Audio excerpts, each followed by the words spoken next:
What's up people? So today we have the KTM 390 Adventure X. So this is going to be more of an inside review about this motorcycle. What I meant by that statement is that you might have seen the 390 review a lot. Like the base 390 standard is there, so the same engine, most of the parts are shared across this platform. But this 390X actually targeting to a set of people. So let's see what all the changes of this motorcycle compared to the standard variant and how it is going to help someone who is planning to buy this motorcycle on budget and especially without losing much fun. So first of all, let's talk about the changes. Basically this get few color variants like this one and the black one, which actually looks much good. That's what I feel. So the main change is it actually loses the TFT screen. Now it is getting a normal dial. You can see it over here, which we have already seen with the Adventure 250 and all, and a few electronics it is losing. The traction control, I don't really see a need for a traction control if you really know how to control the throttle. It's not a matter at all on this motorcycle. And second thing is the quick shifter.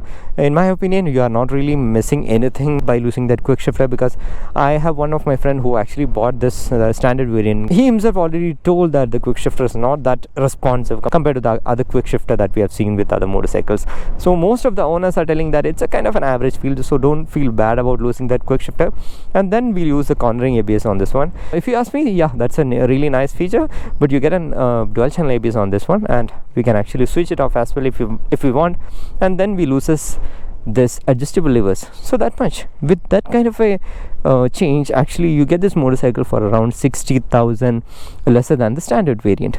So that's the changes. And also the standard variant is getting Metzeler tire and this one is getting MRF tires.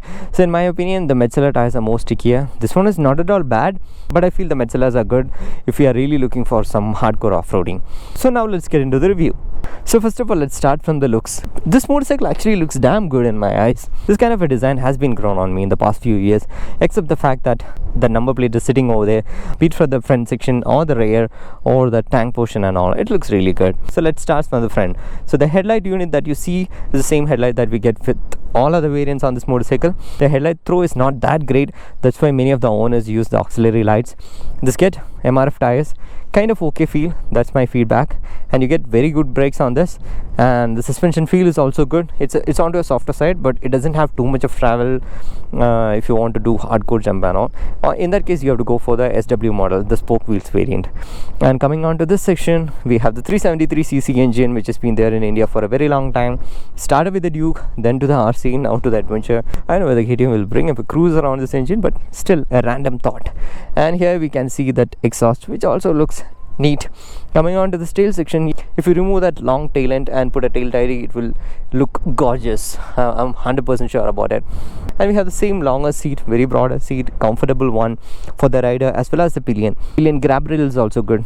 It's wide. Only thing is it looks a little bigger, but it's very functional, and the pillion comfort is also good.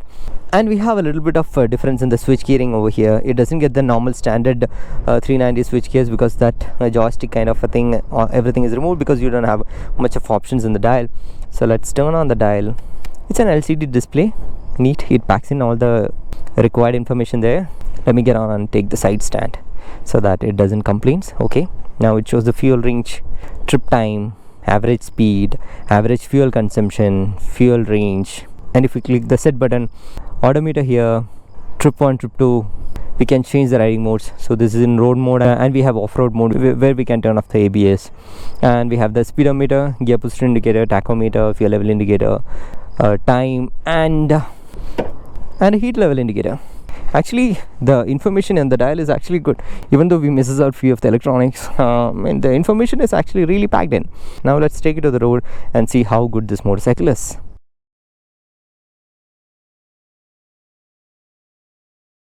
Alright, we are back on road.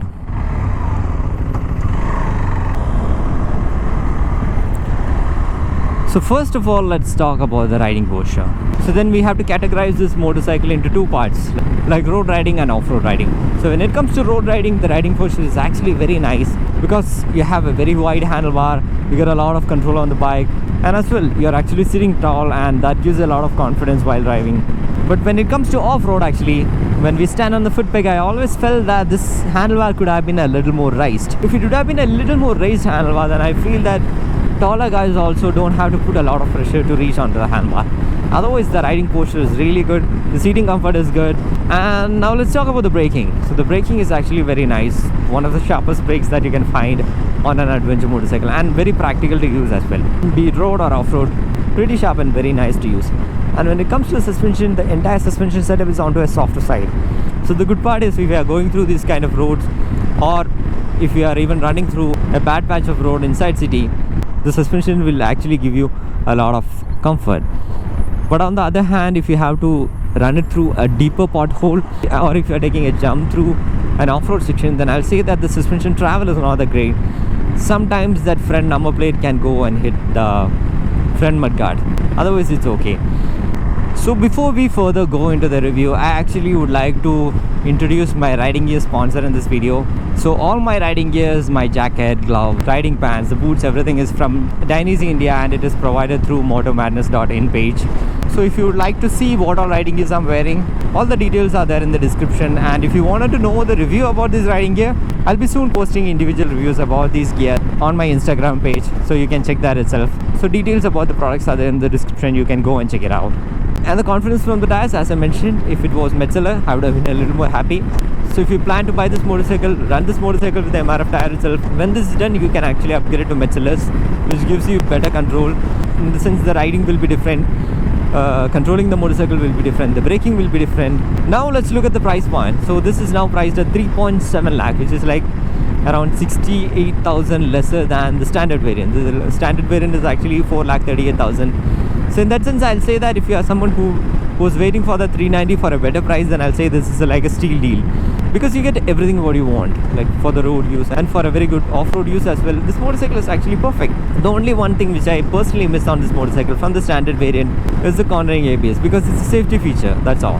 And actually this motorcycle goes for service once in 7,500 kilometers, and it will cost you something like 5,000 rupees. And also the current owners are getting a mileage of 25 to 30 kilometer per liter. That's also a really good thing. So now let's talk about the verdict. So in my opinion, I'll say that this is a wonderful motorcycle for your city use, highway use, and for mild off-roads, because for this price point, you are actually not missing out anything. If you're someone who is actually looking for a budget motorcycle, then this is going to be a very good motorcycle with this 390 engine.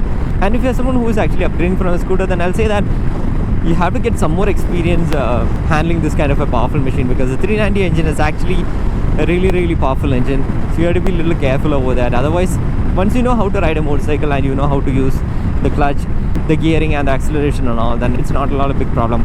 And don't shy away from this motorcycle thinking that it's a tall motorcycle. First thing, it might be a tall motorcycle, but it's not a heavy motorcycle. That's actually equally good as well as bad. It's good because for an advanced rider, and when they take this motorcycle for off-roading, it's much easier to maneuver. The negative side is, if you are a beginner, then probably you might get overconfident over the period. You will get confidence, and at one point there is a chance that you'll go overconfident. That's why I told it's a negative as well as a positive point. So altogether, I'll say that I have a very good positive feel about the motorcycle. Budget friendly, easy to tour. Only one thing which I found when we tour on this motorcycle on highway is that there's a little bit of vibration that you see, like when the RPM is below 4,000, you'll see a knocking feel, and this head actually shows a little bit of shaking, and that vibration comes on the handlebar and on the foot peg. And also, if it is post 8k RPM, then also I can feel a little bit of regular vibration on the handlebar and the foot peg. And when we run through the city, we have decent heating issues. And also one thing which I observed when I go on highway is that post 110, 120 speeds and all, there's a little bit of confidence issue from the front side.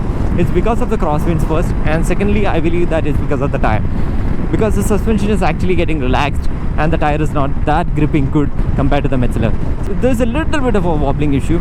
I don't really say that it happens all the time, but if you have a high speed corner like this and you're going in 120 or above that, it's not at all legal, I know that, but still, if you're going in that speed, then you face that wobbling a bit. That's also there. Otherwise, I don't really see any negatives with the motorcycle. So that's my take on the Adventure 390. So if you have any doubts on this motorcycle, do let me know in the comment section, and as always, show some love in the form of likes and comments. See you in the next video. Until then, bye bye.